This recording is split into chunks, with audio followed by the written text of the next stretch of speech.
Hi, this is Summer from Summer Sleep Secrets, and this is our twin series. We're going to go a little more deeper into our overnight support and what that looks like when you're working with twins.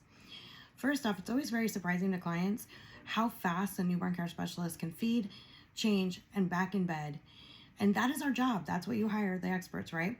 So we're going to teach you in this little series how you can do this yourself and how we want our clients to do this. We want you to be as efficient as we are so that you get your rest as much as possible. So when I am working with twins or triplets or however many kids I have, it's all about preparation. So I always prepare everything ahead of time before the babies are even stirring. I will have their burp cloths all set up next to my chair. I will have their bottles prepared within 30 minutes prior to their time to eat. And everything is ready to go from the first stirring or 3-hour mark that we're working on. If the babies are going to a 3-hour mark, I will go and pick them up and bring them over to me in the chair. I do have a pillow that I will have on my lap, just like mom does when she's nursing. And that helps me a lot when I need to see them and I face them forward, or like facing, so I'm facing them. I will feed them their bottles. Then I will pick them up, put the bottles down, and I usually have them where I can lean forward and I bring them forward to me and I burp them. And sometimes if they're fussing, which they're usually not, but if they're fussing, I will shh, and in a very calm, process.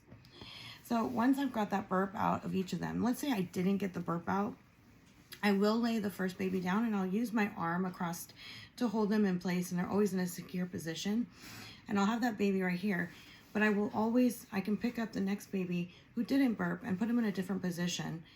And I have both children safely in my arms and I'm burping them. And you always want to remember to hold their neck so that they don't wobble around. So we get the baby down and we go ahead and we start the next ounce that we're feeding them. Now, as we know, babies like to, poop a lot. So if I don't have a child that does that, I will change them about a half an ounce before the bottle is over. If I have a baby that likes to do that and poop afterwards, then I will just finish the bottle and then change them and re-swaddle. Now, as you notice, this baby is swaddled.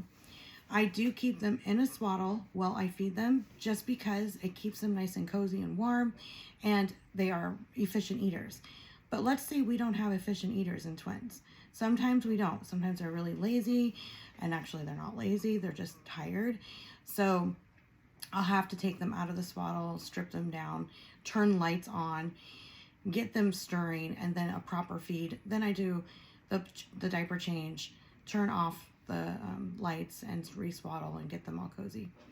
The last thing that I do right before I put them down is I will bring them back up and I will hold them in my arms. I will remove the pillow from my lap and sit there for a second, and then I will stand up. Now I have them securely in my arms and I will stand up and I will go and put one baby down and then the other. This process works really well, and it's very efficient. We get it done within 20 minutes from start to finish with both babies. So I'm not spending more than about 20 minutes with them. And actually with triplets I had a few years ago was the same thing, 20 minutes max.